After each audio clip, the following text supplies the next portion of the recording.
Welcome to the Leading Generations podcast from Antioch Bible Baptist Church in Gladstone, Missouri. Each week, the podcast focuses on helping our church family live out its mission of leading generations to make disciples of Jesus Christ everywhere. Thanks for listening. Hey, Leading Generation podcast family, it's good to see you today. It is the fourth Wednesday of the month, and so we're excited to be together again with you on the fourth Wednesday. We typically do a question and answer with a staff member, and today I'm excited to get to do this Q&A with a former staff member of Antioch that we sent out from our church to plant a church in Indian Hills, Colorado. I'm excited to have Marcus Mackey with us on the podcast today. Marcus, welcome to the podcast. Yeah, exciting to be here. Yes. It's a new thing since I was last here. That's right, yeah. Yeah, I think this room that we're actually in was a storage room when you were here. So you stored stuff in this room. Yeah, it was stuffed full of junk. Yes, it was, yeah. Student ministry. I mean, I think the popcorn machine was in here, the snow cone machine. When you did your own camp, this thing was packed with. It's like, I don't know what to do with this. Let's stick it in this room. That's right, exactly. So it's good to have you back, man. Yeah, good to. I know you're here to speak at our student ministry reset weekend. So thanks for taking time away from Grace Hills to be here. And I know it takes a lot of effort and time, but we're glad to have you here. And so thanks for doing that. It's good, man. We're thankful to be here. You guys are family, you know, home away from home for us. So it's an honor to be able to hang out with your students this weekend. Yeah. So, cool. Well, looking forward to just chatting with you today and asking some questions and getting caught up a little bit, and also introducing you to our Leading Generation podcast family. Yeah. A lot of them know you. Some of them don't know you. So it'll be fun for them to get to meet you today and be reacquainted with you for some of them.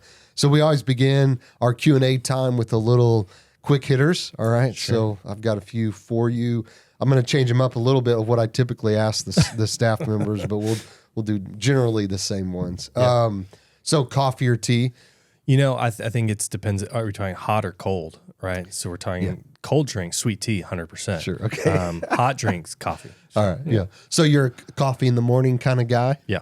Right. Yeah. And then sweet tea the rest of the day. In my old age now, I try and back off on the amount of sweet tea, but yes. Yeah. So by like 2 p.m. you're done with sweet tea so you can sleep or what? No, it's just the too much sugar for me. Okay. That's funny. So coffee in the morning, but sweet tea the rest. And being from Texas, I assume it's got to be strong sweet tea. Oh yeah, 100%. Like a lot of sugar. Like 2 cups of sugar per gallon. Oh, nice. Yes, that's problematic, but it's good. Yeah, that's why I'm cutting back. Yeah. All right, mountains or beach? If you're going to go on vacation, I know you live in the mountains, right? So it's like maybe a weird question for you, but if you're going to go on vacation, mountains or beach? Yeah, if I'm going to go on vacation, probably the beach, because mountains would be like next door to my house or something. I don't know. So, right. Yeah. So definitely beach. Yeah. I don't love the ocean. Kayla doesn't love the ocean. Okay. But we love the beach, like the sand. Yeah. Yeah. So if you're going to go to a beach, is it like Florida or what do you? Probably whatever is least expensive to get an entire family of 6 to. Right, yeah. All that changes now. I remember, didn't you guys go to some island one time on that was awesome. Yeah. We went to Antigua. Yeah, didn't you win it? It was like at an auction or something. We won it at a silent auction that failed, apparently, because it disconnected. And so we were... I got it for $200. I know. I remember that. It was so cool. It was like, Kayla, we're never going to do this again, but it's just so good. Yeah, because I remember you guys, it was it was a really sweet spot. You sent a picture to us pastors from where you were at, and I remember that thinking, man, that's so cool. Yeah. But, need God to do something like that again. That's another $200 vacation. Exactly. Last one, Chick-fil-A or Raising Cane's? Chick-fil-A. Yeah, we can't go against God's chicken. So it's just, I mean, Raising Cane's is good. Don't get me wrong. Sure. It's just, and I would just say they're not the same category of chicken either. Like I would say that they fall into two different categories. Okay. So Okay. one is more traditional fried chicken, ask you, and one is, more fast food chicken. So which one goes in which category? Oh, fast food chicken is Chick-fil-A for sure. Yeah. And you feel like a Raising Cane's is more A little bit more traditional. I think it would be more so if they had gravy, but that's true. Because then it'd be like that one place in Texas that has gravy with the chicken strips. yeah, Chicken Express. Yeah, there you go. Great sweet tea there, by the way. Okay, yeah, back to that conversation. Yeah, that's funny. Yeah, I've only had the Chicken Express, a few times being to Texas, but they do serve, don't they, gravy with their chicken strips so good. And a biscuit. Yeah, that's good right there.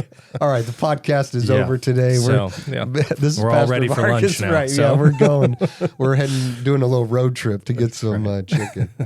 Well, thanks, man, for getting it going with those things. Yeah, for sure. So I know, again, a lot of our podcast community knows you, but I'd love for them to hear your story of how you came to Christ, where you grew up, how you came to Christ, your call to ministry, and then even, sort of transition to that to when you came to Antioch, how long you were at Antioch, and how God worked in your life here. So, and again, obviously families, and there's a lot that goes into that. So. Sure. Yeah. I think so. For me, I was blessed to grow up in a family that church was a priority, and like my dad was an electrician. My mom worked at a bank, but being at church every time the doors were open was really important for our family. And so I just think that was a blessing and a privilege I didn't realize probably at the time. And so like we were just there every time the church doors were open. In fact, sometimes I like to joke that it's like, no, like I was basically born in the church, and like Doc came out, doctor slapped me on the backside, out came the word Jesus, and just like it was just that's just who we were as a family, and so I actually put my faith in Jesus as a 7-year-old. Like it's kind of really funny. Like the Sunday school teacher, I remember talking and had this like weird contraption of like these conveyor belts of people going up to heaven and people going down to hell. Wow. In our Sunday school class, and he had like built it by hand. And, no way. Yeah, it was like this like weird thing that he had made. And so like I had understood the gospel, I think, at a very basic level. Yeah. I'm at 7, and I remember laying in my bed at 7 and just saying, God save me. I want to be saved. And just like, as over the years, as I've looked back, I'm like, was that real? Was that not? What, and I think it was, I think there was just genuine, I think there was a little bit of fear of hell for sure, but I think it was much more, me calling out, God, I know I can't save myself, but I know, but I want you to be my Lord even. Right. Yeah. So I think that was, incredible, moment. And I think for me, what makes it feel for me more genuine is nobody was leading me in a prayer, Right. Not that there's anything wrong with that, no, for sure. But it was very much like, okay, no, this is just me laying in my bed by myself, asking God to save me. And so fast forward, a few years, and so in 6th grade, I was at a church camp, which is why I love church camp to this day. And it was there's like, God, I just felt like God calling me to go into ministry. Wow. And just, and as, I worked middle school kids here for a long time, and I'm like, what a weird middle school kid I was. But I just never wanted to do anything else after that moment. Just like, I want to be in ministry. And like, I remember being with some buddies that also kind of were pursuing that path, and in like probably like 8th grade, and we were like daydreaming about planting a church together. That's just really like cool. I'm like, as 8th graders, that's right. Just odd, right? A little it is bit. odd for sure. But what a neat thing for the Lord to be doing in your life. How neat is that at 8th grade? Like, typically not happening. And I want to be clear too. Like, it was like there was probably on either side of that conversation was Pokemon or something. Sure, you know, right, I don't yeah, know. I right. don't think that was a thing then, but Yeah. but it was something goofy that 8th grade boys also talking about. So Yeah. I don't want to over spiritualize my middle school years either. Right. Yes. Yeah. And so I think in that calling too, I think God really did give me a group of friends, and I think that's why I look back and I'm like, no, friends are so important. I think, especially middle school, high school years, because it was like together, like my best friends were at church, you know, which made me want to be at church, Right. And so we, you know, we kind of pursued that path together and kept each other accountable and got into trouble together and all those kind of things. But I think that was really instrumental in my life. And then it was in that time that I think it was my senior year or going into my senior year of high school. We had just kind of a crazy summer where me and those same friends, we were just like, man, what if we actually like told these other kids at our school about Jesus? And when we saw 18 of our friends come to know Jesus that summer, which it's amazing. Which was just like it was like for the first time I think I really realized like, oh no, this is like a normal thing that Christians are supposed to do is talk about Jesus with people. Yeah. And I think just that in and of itself was just really cool to look back because then here's the cool part. Okay, so that then the camp that we were part of at the time, they actually invited me and my friends to come up and share one of their last camps for the summer, and so they flew us up, or maybe we drove, I don't remember, but but we got there, and that's where I met Kayla. Wow, and so that's really cool. I didn't realize that. Yeah. So if you want to meet a wife, you just tell people about Jesus. That's right. and God will orchestrate that. That's just the lesson there, I think. So, so I met Kayla there. And she thought I was a goofball. Yeah. You're a senior in high school at this point. Yeah. And she's a couple years old. She was in college already. And, right. And she's like, she was like, she thought it was cool that we did that, but at the same time, she was like, what a goofy kid. Right. And so she didn't, I was in the friend zone for several years before there was anything romantic on her side. Right. My side, it was like love at first sight, because how could it not be? Right. And so we end up going to Baptist Bible College, which it's not called that anymore, but, and so it was there, she was going to Missouri State, and we kind of reconnected there. And honestly, just loved my time at Bible college there, and so it was there. I think Kayla and I had just been married, I think, and I was finishing up my senior year there, and that's when we heard about Antioch. Yeah, I remember meeting you and Ruth for the first time. Like we were met at Cheddar's. Yeah. You guys came through and just gave us hugs, and I was like, Kayla and I are not like overly. I'm growing in that area, but we were not like big huggers, and you guys just walked in and hugged us, and it was like super cool. Yeah. And so, sorry about that. Well, it was great, man. I'm glad you did. Hugging people has gotten me in trouble in the past, so I'm glad it didn't go not that this way time. with you. And so we, you guys brought us on staff, and I'm like, man, I was only 22 at the time, and I think the interesting thing is because I had thought about ministry for so long, and I'd gone to Bible college, and just like most probably early 20-somethings, I thought I knew a lot. Sure.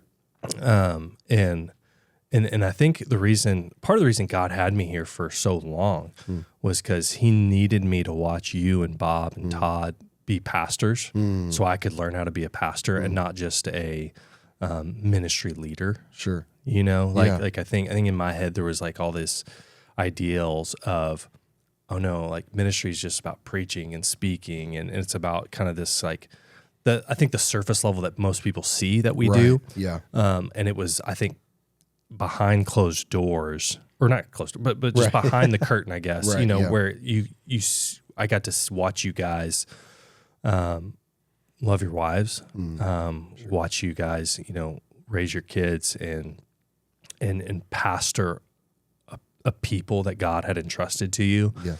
That I think that's where it's like, oh no, this is ministry. Yeah. That the preaching, all of the stuff that people see, that's part of it. But Sure. it's the counseling hours with people. It's it's just the one-on-one conversations. It's just being there with people in their deepest sorrows and their mountaintop experiences too. And it's just doing life with people and loving them really well. And you guys modeled that so well for me. And I taught me how to be a pastor. Yeah, that's kind, man. Yeah.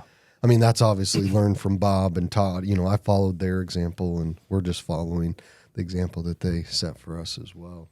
But I love, just to go back on your story, I think that's really neat how you talked about one thing that when you surrendered to ministry, that there was a group of you. Like, I think that's a really neat piece of your story because, sometimes you hear about people surrendering, it's like all alone. They don't have any friend, right? Like it's till they get to Bible college or they go and they get in a university where the people are pursuing the same thing. Do they make friends? So I think that's really special of your story that, you had a group of friends from middle school that were pursuing the same path together. And then, watching how God's directed your steps in that with Kayla. Yeah, and I think the cool thing about that is I look back at it now is like those guys, none of them work at a church. They both have just kind of normal jobs, and yet I would say that they're just as much as in ministry as I am too. Yeah. Like even though God didn't lead them to be vocationally working at a church. Right.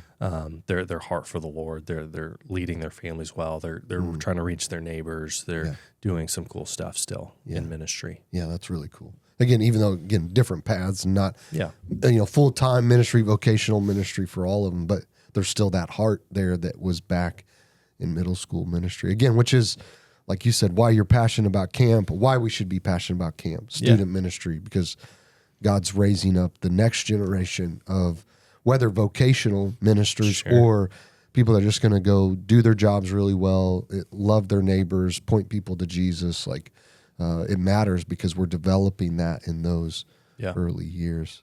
And so how long were you then on staff at Antioch? Yeah, just right at 10 years. Yeah. I think we officially kind of departed in May, which is about the time we would have moved here. Yeah. So, which was really fun. Marcus and I, we roomed together, not office together would be the proper term. It's office together. Yeah, office together. So when you come into the church offices, there's the receptionist.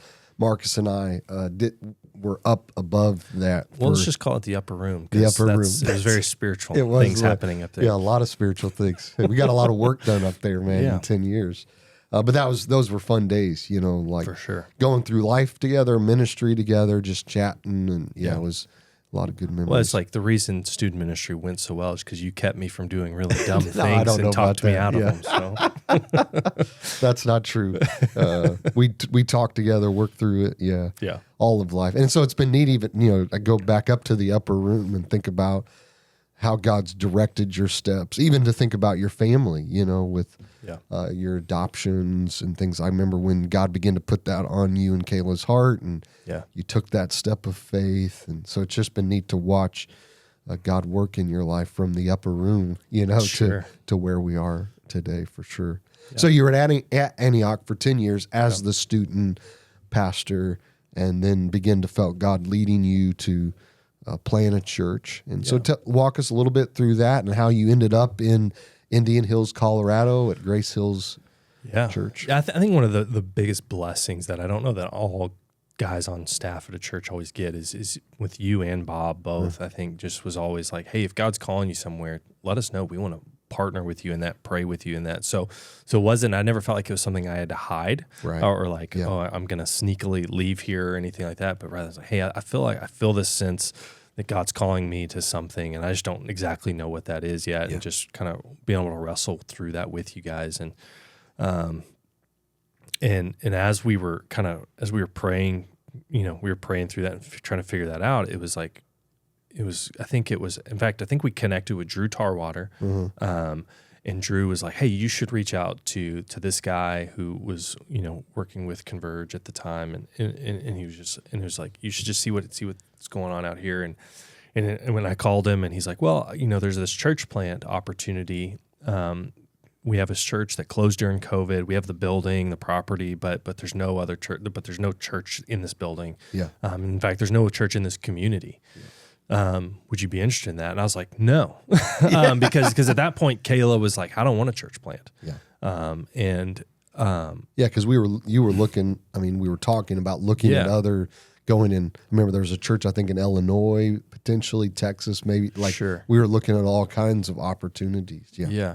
Because Kayla was just like, in her mind, she just wrestled with the idea of church planting, because I think where she had seen it, she was like, she felt like people were just planting church because they didn't like the other churches in the area. And they wanted to do it their way, essentially, which is not, she's grown in that understanding, I think, because new churches reach new people, I think. Right.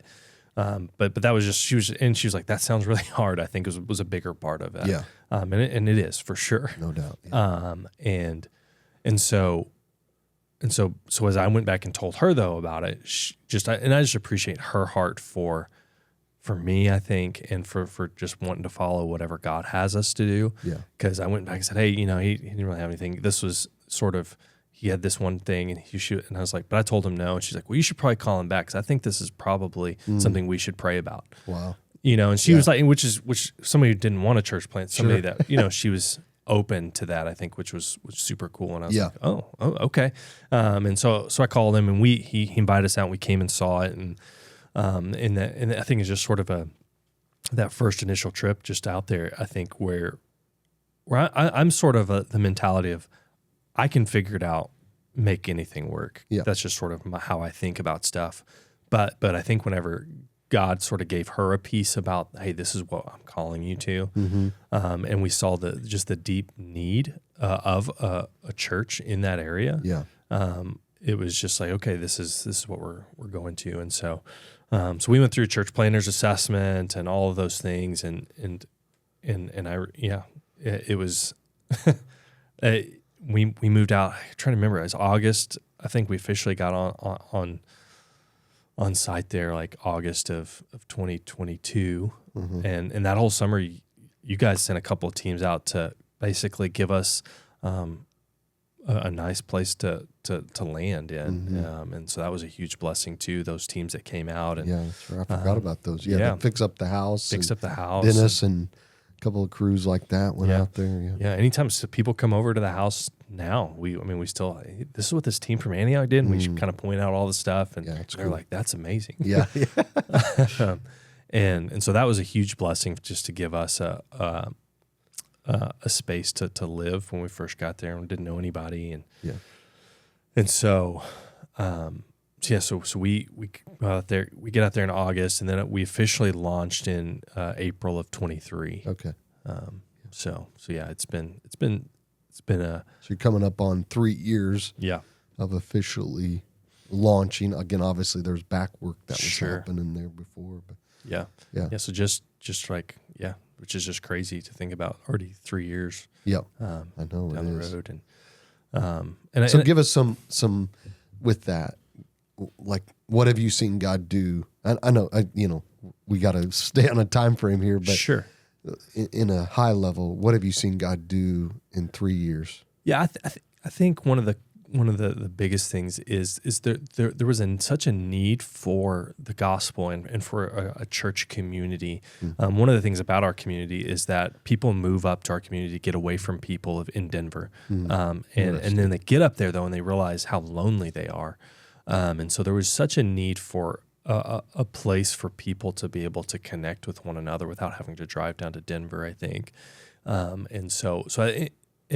I think one of the, there's just little neat things, right? Like I remember talking with one man, and he said he came to one of our early men's kind of Bible studies we were doing, and he just was like, he's like, I've lived up here for 30 years, and I've never prayed with other men before. Wow. And just like tears in his eyes, like just being just really honest. And then I remember at our women's Bible study, just several of the women being like, to Kayla, not to me, but they were just like I've never been in a Bible study before. I don't even know, like, what are we doing here? Wow. Just to watch, I think those same people,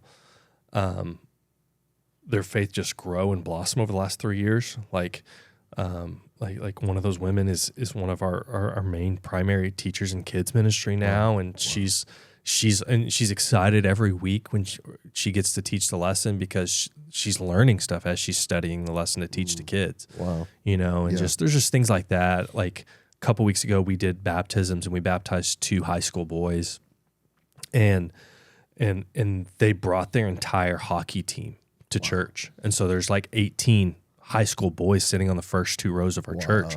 And their parents were there too, sure, right, and so it's like to see things like that. I think just like, oh no, this it's just those little reminders. I think on the hard days, right? Yeah. It's just the little reminders. No, this is why this matters. Right. Yeah. To think 3 years ago, that wouldn't have happened. Yeah. If you hadn't stepped out by faith, and the team that went with you, and the organization that you went with, partnering with you with this, I mean, that's gives you goosebumps to think of it, right? Like what God's doing. Yeah. And well, even that, I mean, one of the kids' families, I mean, like they lived in Indian Hills down the street, and they were just disengaged from church. Not I think they were believers, but they just weren't engaged in church, I think, because of, I mean, a lot of stuff. But now they're all in, and so there's just things like that. And there's so many of those kind of stories where we could literally be here all day. Yeah. But yeah. I like how you said, those are the things that keep you going on the hard days. Yeah. So tell us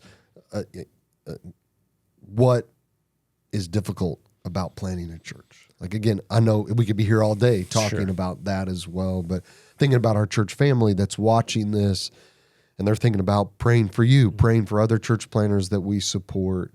What are the things that are difficult on difficult days that you would say, these are things you can pray for us and help us with? Yeah, I think church planting specifically is that I think there's a big chunk of spiritual warfare. I think the enemy hates what we're doing. Right. And so I think we can't. I don't want to over spiritualize it, but at the same time, that's a huge factor in it.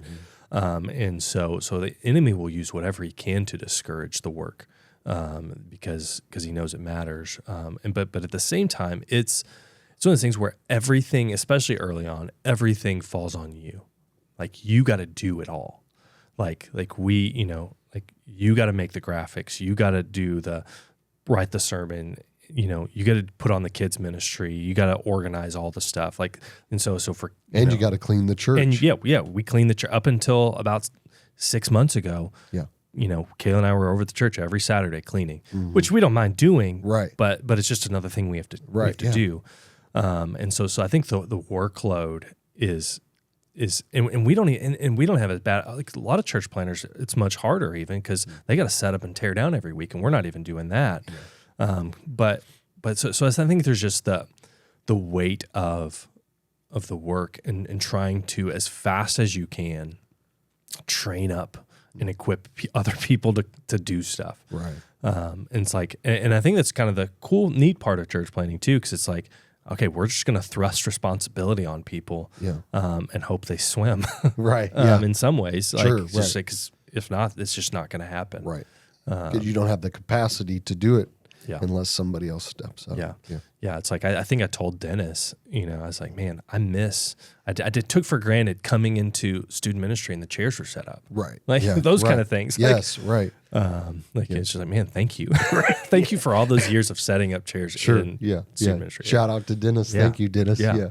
Or I think like Jennifer Hudson and Todd, making sure every classroom has a kids ministry volunteer. Right. Every single Sunday, even when people call in sick, right? Like, there's an incredible weight to making sure that happens every week, and so kids ministry workers are huge. Yes, but I think the people leading that ministry feel a weight of making sure that there's discipleship that can happen in that class no matter what every week. And so I hear you say, like, ways that we can be praying for you and church planners is strength. Right? Because you bear a heavy burden, a lot going on, stamina, perseverance in that.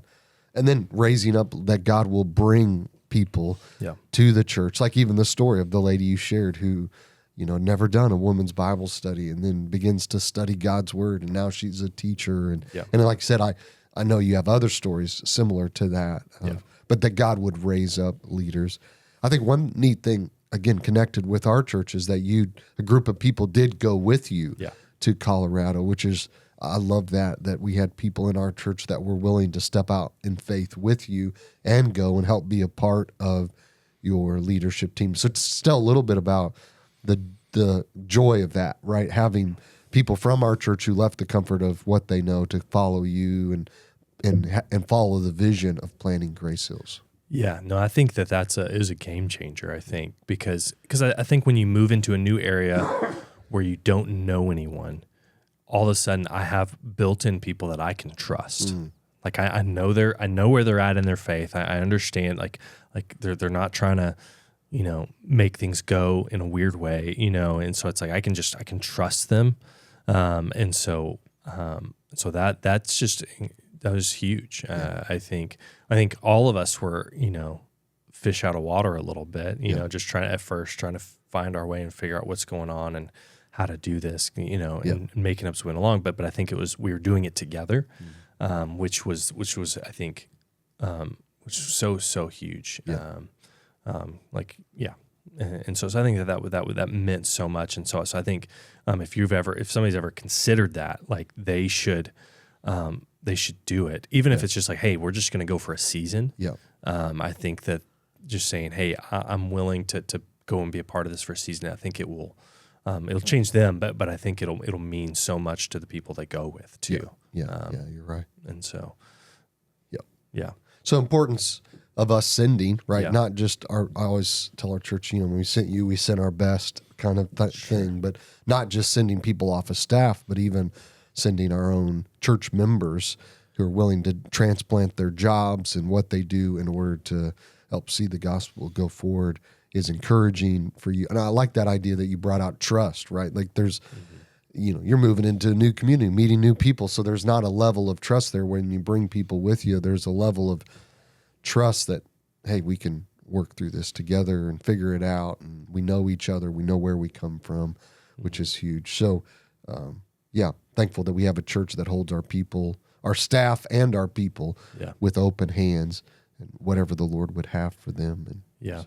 I think just, that idea of giving and sending, right? Yeah. So like it just the generosity piece and the sending piece. I was thinking about it, as we were kind of talking beforehand, is that passage in Matthew 6, right, where it talks about, it says, store for your treasures in heaven, not on earth. Right. And just that idea of, okay, storing up for your treasure in heaven. Well, what do you get to take to heaven with you? Yeah. People. Right. Yeah. And so when we give generously, we get to help bring people to heaven with us. In a roundabout way, sure, right.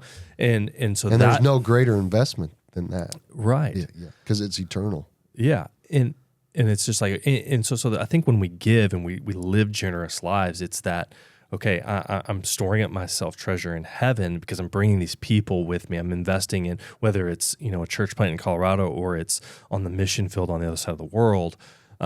You get to meet those people in heaven someday, and you're going to celebrate together the investment you made here. And you get to declare, and I think the other side of that is you declare to the enemy, you declare to the world, you declare to yourself that no, listen, my money, my material wealth in this world has no hold on me. That the kingdom of God is more important than that. Yeah.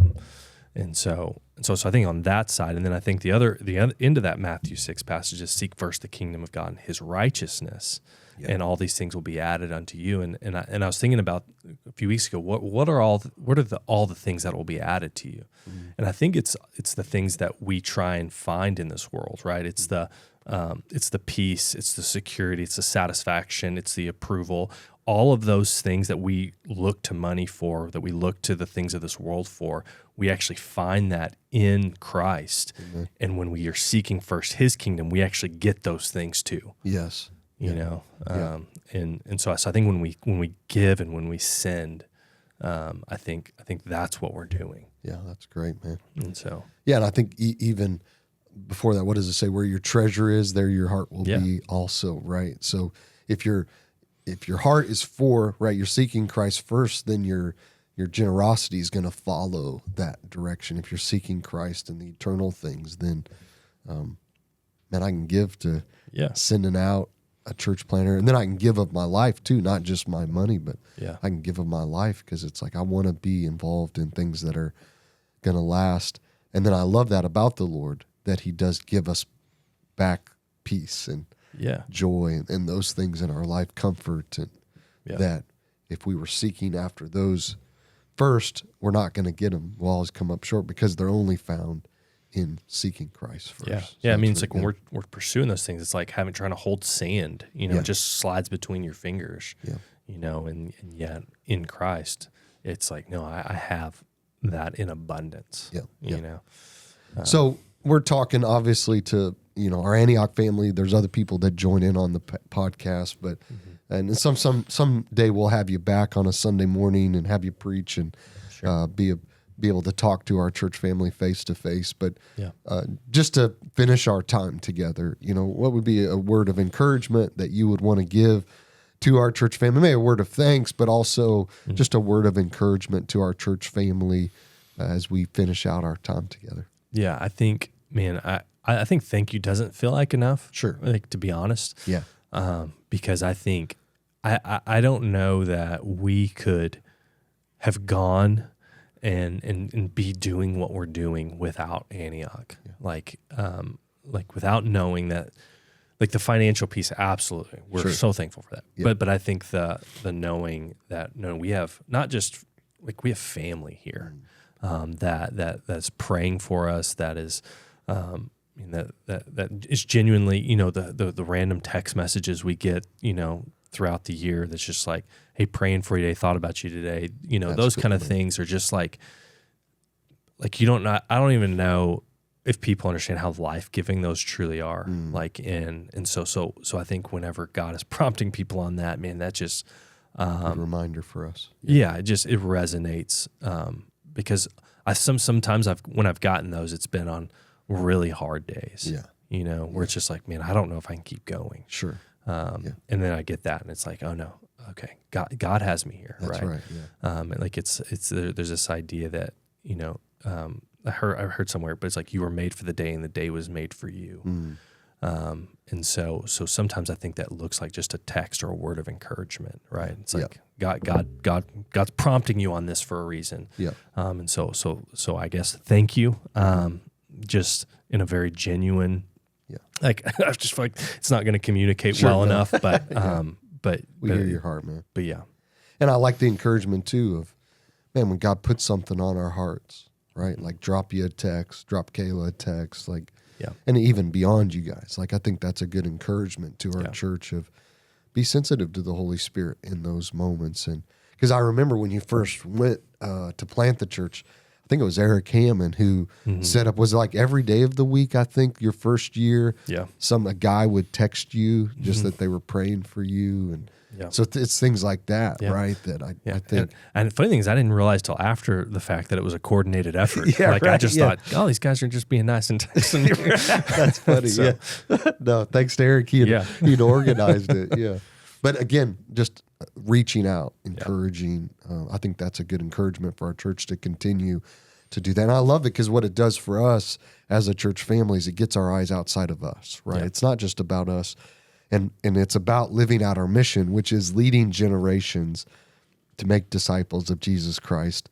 And then we add everywhere, right? Mm-hmm. So we want to keep our eyes on the harvest. And part of that is encouraging those of you that have left to go be a part of being laborers in the harvest that God has for his kingdom. And so I think that's good for us as a church family to keep our eyes up, encouraging those who we've sent, those who we're giving towards, to just continue to do what God's called them to do. Again, more than just financially, like you said, it's words of encouragement, those kind of life-giving things. So love you, man. Yeah, love you guys too. Grateful to be on this journey with you. It's been fun to watch God's work in and through your life. You're doing a great job. and Grace Hills. Yeah. No, I appreciate that. We're super proud of you. Yeah. As a church family. Yeah. So it's an honor to get to do this life with you, do this journey with you, and it's going to be neat to see how God continues to write the story that He's written through you and Kayla's life and your faithfulness to Him, your obedience to Him. It'll be cool to see how God continues to do this 10, 20 years from now. So thanks for taking time. I know you got a full weekend, so thanks for squeezing in some minutes with me and for our church family just to be able to chat, get caught up, and talk about life and ministry. And we love you, man. Yeah, and we're standing with you, and we'll look forward to what God's going to continue to do. So thank you for joining us today for this special episode with a special guest, Marcus Mackey. Look forward to seeing you next week.